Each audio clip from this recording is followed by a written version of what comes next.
आप देख रहे हैं नेटवर्क 33 राजकुमार के साथ। तो चलिए पढ़ते हैं आज की कहानी की ओर।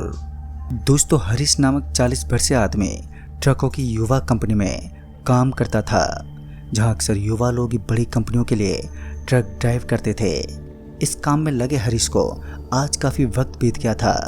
हरीश के मन में इस काम के प्रति बेहद लगाव था, लेकिन कुछ ऐसा हुआ जिसने इस काम के प्रति घृणा उत्पन्न कर दी।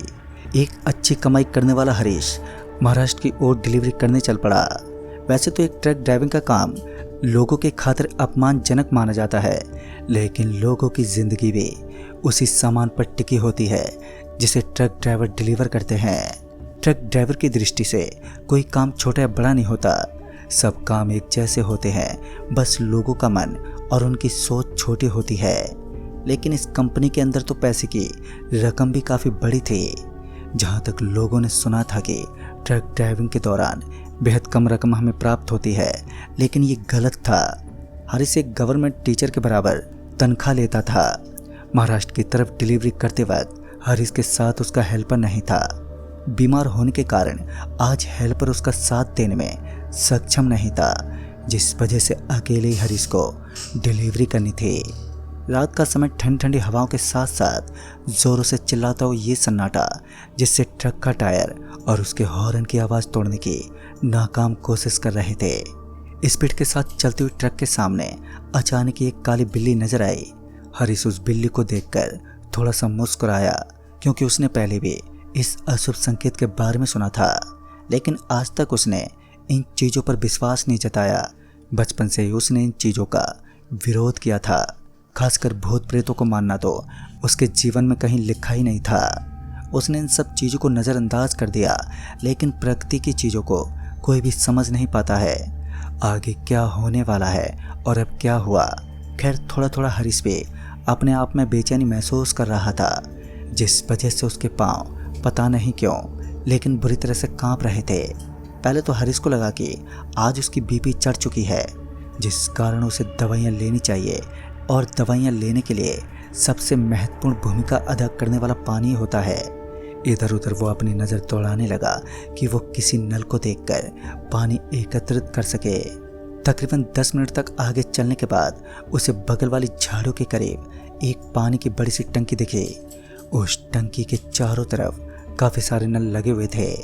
हरीश अपने ट्रक को वहीं थामकर नीचे उतर गया और पास में मौजूद एक नल से पानी भरने लगा। इसी बीच उसके कानों में एक आवाज़ पड़ी। ये किसी की दर्द भरी आवाज़ थी। इस आवाज़ को सुनते ही हरीश के कान खड़े हो गए। काफ़ी देर तक वो इधर उधर देखता रहा, लेकिन उसे कुछ भी दिखाई नहीं दिया। लेकिन ये आवाज़ तो थमने का नाम ही नहीं ले रही थी। तभी हरीश ने देखा कि उस नेशनल हाईवे से सटी हुई एक कच्ची रोड, जिसके ऊपर एक ट्रक पलटी खाकर नीचे की तरफ गिरी हुई थी और उसके दोनों तरफ की लाइट फ्लिप कर रही थी। हरीश को पूरा विश्वास हो चुका था कि इन आवाज़ों का स्रोत वही ट्रक है। सब आवाज़ इसी ट्रक की देन है। हरीश को उस समय ट्रक में मौजूद लोगों की मदद करने का एक बेहतरीन आइडिया मिला। उसने अपने ट्रक के अंदर से लोहे का एक सरिया बाहर निकाला और उस ट्रक की तरफ चल पड़ा। इस वक्त रात के 1:36 हो रहे थे, यानी कि करीब 2 बजने वाले थे। जैसे जैसे हरीश के छोटे छोटे कदम उस ट्रक की तरफ बढ़ रहे थे, वैसे वैसे उसकी रूह अपने आप ही थर्रा रही थी। ट्रक की तरफ से कुछ खास नज़र आ रहा था, कुछ ऐसा जो वो पहली बार देख रहा था। फिर उसने देखा कि उस ट्रक की हल्की हल्की रोशनी में उसे उसके अगल बगल में खून फैला हुआ दिखाई दे रहा था। उसे विश्वास हो चुका था कि यहाँ कोई बड़ा एक्सीडेंट हुआ है। हरीश जल्द से जल्द उस ट्रक के पास पहुँचा तो उसने देखा कि ट्रक के अगल बगल में किसी का नामो निशान नहीं था और उसके पास उसका फ़ोन था, जिसकी हल्की हल्की रोशनी पड़ रही थी। लेकिन ट्रक को ठीक से जांचने के लिए ये रोशनी काफ़ी नहीं थी। अंधेरा होने के कारण ट्रक के अंदर की चीज़ें एकदम साफ नज़र ही नहीं आ रही थी। जैसे तैसे हरीश ने आगे वाले शीशे को तोड़ दिया, लेकिन असली खौफनाक दास्तां तो अब शुरू हुई, जब उसने देखा कि ट्रक के अंदर मांस के टुकड़ों में बटा हुआ एक इंसान बुरी तरह मरा हुआ पड़ा था। लेकिन वो चिल्ला कैसे सकता है, क्योंकि उसको तो किसी ने मांस के टुकड़ों में अलग अलग बांट दिया था। फिर वो चिल्लाने में कामयाब कैसे हुआ, यही सब देखते हुए हरीश जब उस ट्रक से अपनी मुंडी बाहर निकालने लगा, लेकिन इसी बीच उसे ऐसा एहसास हुआ कि किसी चीज के अंदर उसका सर फंस गया है और वो अपनी समस्त ताकत का इस्तेमाल करने के बाद भी अपनी मुंडी को निकाल नहीं पा रहा था। हरीश को छन छन पायलों की आवाज़ सुनाई दी। एक तरफ उसका सर बाहर ही नहीं निकल रहा था और दूसरी तरफ इन आवाज़ों के सुनते ही उसके दिल की धड़कनें एकदम से तेज होने लगी। पीछे मुड़कर देखना तो हरीश के लिए नामुमकिन जैसा था, क्योंकि उसका सर हवा में फंस गया था, जो बड़े ताज्जुब की बात थी। बार बार हरीश अपने सर को हिलाता रहा और फिर हरीश को अपने पीछे से कुछ ऐसे शब्दों का इस्तेमाल भी सुनाई दिया जो उसकी समझ से बाहर थे। दरअसल वहाँ की लैंग्वेज कुछ अजीब सी थी, जिसको समझ पाना उसके बस की बात नहीं थी। और वैसे भी भूत प्रेत की बात को समझ पाना कहाँ एक आम इंसान के बस की बात होती है। तो भला हरीश में इतनी अहमियत कहाँ की कि वो प्रेतों की बातों को सहजता से समझ पाए। इसी बीच हरीश ने एक बार फिर थोड़ी ताकत लगाई, लेकिन इस बार तो ताकत लगाने के बाद भी उसका सर आसानी से उस शीशे से बाहर निकल गया जो अभी अभी उसने तोड़ा था। और जैसे हरीश का मुख उस कांच से बाहर निकला तो उसने देखा कि वो पायलों की आवाज़ एक पेड़ के ऊपर से आ रही थी। साथ ही एक अजीब सी आवाज़ भी उसी तरफ से आ रही थी। और इस आवाज़ को सुनते ही हरीश ने पीछे मुड़कर देखा तो पेड़ के ऊपर सन्नाटा पसरा हुआ था, लेकिन एक टहनी बार बार हिल रही थी। फिर जो हुआ हरीश तो उसे देखकर सुन पड़ गया। फिर काफ़ी देर तक उस पेड़ की एक शाखा उसी तरह हिलती रहे, लेकिन बाद में उसके ऊपर से कुछ नीचे गिर गया। ठीक से देखने पर पता चला कि ये तो एक औरत थी, और जैसे वो औरत ज़मीन पर गिरी तो किसी मुर्दे की तरह ज़मीन पर ही पसर गई। एक मामूली इंसान को भय के समुद्र में धकेलने के लिए बस इतना काफ़ी होता है। अब हरीश के अंदर इतनी हिमाकत नहीं थी कि वो उस औरत के भी करीब जा सके। तभी वो पीछे मुड़ा और धूम दबाकर भागने लगा, और तब तक नहीं रुका जब तक कि वो अपने ट्रक के पास नहीं पहुंच गया। ट्रक के पास पहुंचते ही उसने सबसे पहले दरवाज़ा खोला और उसके अंदर दाखिल हो गया। वो जानता था कि इस जगह पर परलौकिक शक्तियाँ अपना डेरा जमा कर रखती हैं, जिनसे अपना बचाव कर पाना बेहद आवश्यक है। ट्रक को स्टार्ट करते ही उसे अपने सामने की ओर औरतों का एक विशाल झुंड दिखा। औरतों के इस बड़े दल को देखकर हरीश के पैर सुन पड़ने लगे। अब उसे समझ ही नहीं आ रहा था कि वो करे तो करे क्या। एक तरफ भूतों के एक जोड़े ने उसे घेर लिया था, तो दूसरी तरफ अब उसके अंदर इतनी हिम्मत नहीं थी कि वो अपनी ट्रक को उन औरतों के ऊपर से निकाल सके। थर थर कांपते हुए हाथों के साथ वो पूरी तरह से नाकाम कोशिश करता रहा। उसके कान में एकदम से किसी के फुसफुसाने की धीमी सी आवाज़ आई। आवाज़ के अंदर बहकर रुख था, जो कि हरीश को लगातार डराए जा रहा था। तभी हरीश डरते कांपते हुए अपनी ट्रक का गियर डालकर उसे आगे की तरफ बढ़ाने लगा, लेकिन ऐसा लग रहा था मानो एक्सीलेटर दबाने के बावजूद भी उसके ट्रक के टायर के पास कुछ फंस गया है, जिस वजह से ट्रक 1 इंच भी आगे हिल पाने में नाकाम है। कुछ भी हो, लेकिन हरीश को ट्रक से नीचे उतरकर इस बात को जांच करना था कि क्या सच में ट्रक के टायर के सामने कोई वाट लग गई है। सामने की ओर दिखाई देने वाला वो भयानक दृश्य जो अभी भी अपने डर के बादलों को गरजने पर मजबूर कर रहा था।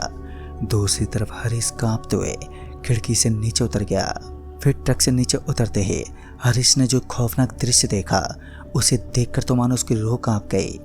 एक मामूली सी औरत उस ट्रक को पीछे पकड़कर खड़ी थी। हरीश का गुस्सा अब 7वें आसमान पर था। तभी उसने चिल्लाते हुए कहा, ओह, तो तूने इतनी देर से परेशान करके रखा है। पर हरीश भूल चुका था कि एक सामान्य औरत ट्रक को नहीं रोक सकती। लेकिन जब उस औरत ने अपनी मुंडी को हरीश की तरफ घुमाया, तब उसे एहसास हुआ कि उसने गलत चीज़ से पंगा ले लिया है। अब तो उसका ट्रक भी भूतों से ग्रस्त हो चुका था। उसका एकमात्र सुरक्षित स्थान भी अब उसके लिए खतरा बन चुका था। हरीश के अगल बगल में खतरों का संकेत लगातार बढ़ता जा रहा था और जिंदगी बचाने का कोई रास्ता भी नहीं था। जब हरीश को एहसास हुआ कि अब उसका ट्रक उसके लिए खतरा साबित होने वाला है, तो उसने हाईवे पर पैदल पैदल चलना ही शुरू कर दिया। और वो जानता था कि यहाँ पर रुकना उचित नहीं है, किंतु उसके बाद ही उसकी ट्रक अपने आप स्टार्ट हो गई और उसकी रोशनी हरीश के सर पर पड़ी।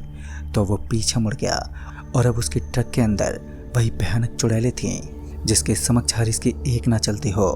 ट्रक ने अचानक ही स्पीड पकड़ना शुरू कर दिया और ट्रक से डरते हाँफते वो हाईवे पर तेज स्पीड के साथ भागने लगा। लेकिन आज हरीश की किस्मत को कुछ और ही मंजूर था। तेज तर्रा ट्रक ने हरीश को एक जोरदार टक्कर मारी और तकरीबन 10 फीट ऊपर उछलकर हरीश सड़क के बीचों बीच गिर गए।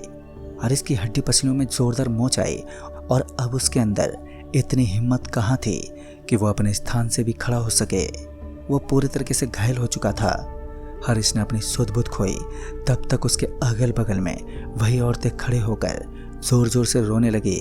अभी भी भयानक दृश्यों का सफर खत्म नहीं हो रहा था। बस कुछ पल के बाद हरीश की दोनों आंखों के सामने अंधेरा छा गया। फिर बाद में जब उसने अपनी आंखें खोली तो अस्पताल के एक बेड पर वो भर्ती पड़ा था, जहां पर उसके शरीर में अनगिनत चोटों ने स्थान जमा कर लिया। सारी घटनाओं को अपने घर वालों के सामने प्रस्तुत करने के बाद हरीश को पता चला कि वो हाईवे हॉन्टेड है। तकरीबन 11 साल पहले इस हाईवे के बगल से सटा हुआ लोगों का एक झुंड निवास करता था, लेकिन गंदी नज़र वाले लोगों ने औरतों का बलात्कार किया।